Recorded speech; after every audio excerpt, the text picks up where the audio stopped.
So finally, we're ready to talk about linear and angular speed. Look at this drawing. Of course, we know what governs these three variables is s equals r theta, provided you measure your angle in radians. Now, there's only two things that can change here.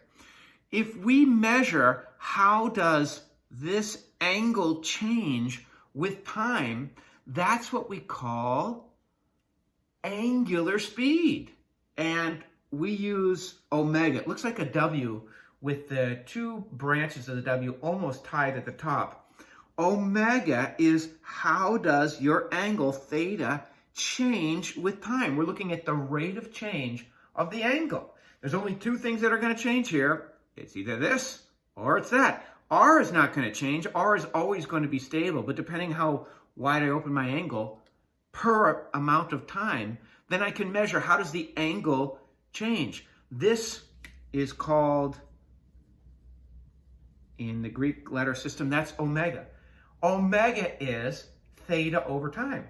And that measures how fast this circular object is spinning. How is the angle changing over time? If we measure how the arc length changes over time, then we're talking about linear speed, and that's s over t. But we know now that s is equal to r theta. So let's substitute for this numerator. If I know s is r theta, then I can substitute here with the numerator. So v is s over t, that's our linear speed, and s is equal to r times theta here, if that's in radians. And look at this. Well, what is theta over time?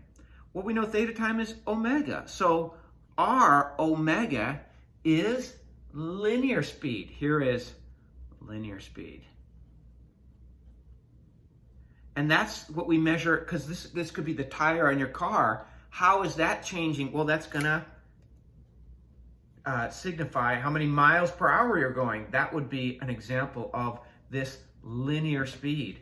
Here, the omega is angular speed. So it turns out linear speed is simply r times your angular speed. Let's consider the difference between linear speed and angular speed. So important is this, I drew it again.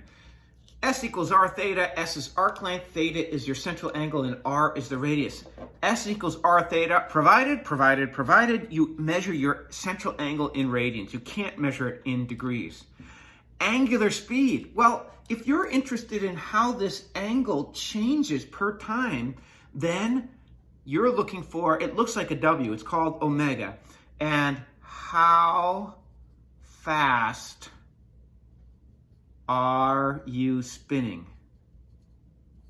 That's the question you're answering when you give the angular speed. How fast is this disc or circular object spinning? That's angular speed. How is the angle changing per time? If you want to know how fast is it going, then you're looking for how does s change with time. So that's linear speed. V is s over t. But we know that our king relationship between s and r and theta is that s is equal to r theta. So I can make this substitution, and then I recognize that theta over time here is just omega. So r omega is our most convenient formula for linear speed. Let's consider a merry-go-round. Here is a merry-go-round from the top, and here is the center of the merry-go-round. And I ask you, where would you like to sit? Which horsey would you like? Most students I know choose this horsey on the outer edge. I'm looking down at the merry-go-round. Why? I don't know, because intuitively they feel like that's going to be their fastest horse. Me, I like this horse just 1 foot away from the center. So if you choose this outer horse here, you might be at 10 feet from, sorry, not 10 inches, but rather 10 feet from the center. And me, I have my glass of warm milk here. I can't tolerate such high speeds. I'm going to go at 1 foot. Well, if that's the case and we're making one full rotation, per minute, say, then our angle that we're going through is 360 degrees times, pi over 180. Of course, I would want you to know immediately that 360 degrees is 2 pi radians. Now, radians are unitless, so I'm not going to write radians there. So let's check out, here's U in black. Your omega is theta over time. So you are going an angle of 2 pi per 1 minute if we do one full rotation every minute. All right, how about me, almost right at the center? I'm also doing, well, my angle is also 2 pi per 1 minute. Oh, wait a second. We have the same angular speed? Yeah, we do. But I thought Mr. Curran was here and I was here. Yeah, that's what we chose, wasn't it? How about the linear speed? U of V of, now this is 10 feet times your omega was 2 pi per minute to give you 20 pi feet per minute. And you know that that is 3.14 times 20. So this will give us, if I do that, this is 62.8 feet per minute. Notice the units here are distance per time because S up here is measured in distance.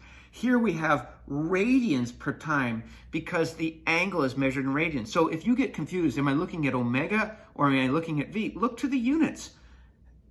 An angle per time, particularly radians per time, or no units per time, which would be radians because radians are unitless, we would have omega. But a distance per time clearly is going to be our linear speed. How about me? My linear speed is, I'm 1 foot times my omega was the same as yours, 2 pi over 1 minute, which will give me a 2 pi, which is 6.28 per minute. And that is feet. Look at the difference. That is my distance, just 66.28 feet per minute. Your distance is so much more. That's why you choose that outer horse. You want the wind in your hair. Me, I just want to be relaxed here, and I don't want to spill my warm milk. But you want to go crazy on the outside. Even though we have the same angular speed, we're both spinning at the same rate, you're actually traveling much faster than me.